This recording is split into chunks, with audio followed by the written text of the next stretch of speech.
2 நாளைக்கு முன்னாடி அரசியல் மற்றும் அதிகாரம் சார்ந்து தமிழ்நாட்டில் ஒரு பிரேக்கிங் நியூஸ் போய்கிட்டே இருந்துச்சுங்க.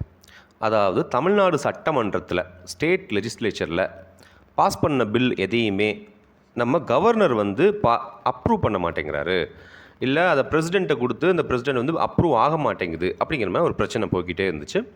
ஆக்சுவலாக ஸ்டேட் லெஜிஸ்லேச்சர் என்ன கொடுத்தாலும் அதை கவர்னர் அப்ரூவ் பண்ணுறது தான் வழக்கம். சரி, இதுக்கும் நம்ம 10th சிபிஎஸ்சி சோஷியல் கூடிய பவர் ஷேரிங்க்கு என்ன சார் சம்மந்தம் அப்படின்னா, இந்த பவர் ஷேரிங்னு ஒரு லெசனே நமக்கு இருக்குது.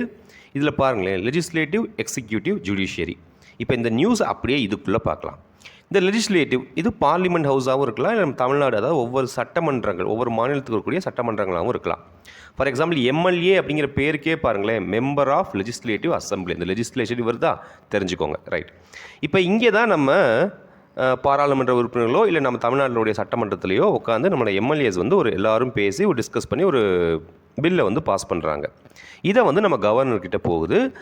நான் அப்ரூவ் பண்ண மாட்டேன்னு அவர் திருப்பி அனுப்பலாம், இல்லை அவர் பிரசிடெண்ட்டுக்கு ஃபார்வர்ட் பண்ணலாம், அப்ரூவ் பண்ணாமலும் அனுப்பலாம், இல்லை அப்படியே ஒரு கிடப்பும் போட்டு வைக்கலாம். ஆக்சுவலி கிடப்பில் போட்டு வைக்கிறது தான் இப்போ பிரச்சனை அப்படின்னு போகுது. இதில் இருந்து பிரசிடென்ட் ஹவுஸ்க்கு போனால் தான் அது அப்ரூவ் ஆகி அது திட்டமாக சட்டமாக எக்ஸிக்யூட் ஆகும். சரிங்களா? ரைட்.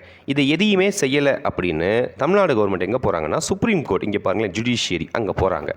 ஜுடிஷியரி போய் சுப்ரீம் கோர்ட் என்ன பண்ணுது அப்படின்னா, திரும்ப நியூஸ்குள்ளேயே வரலாம்.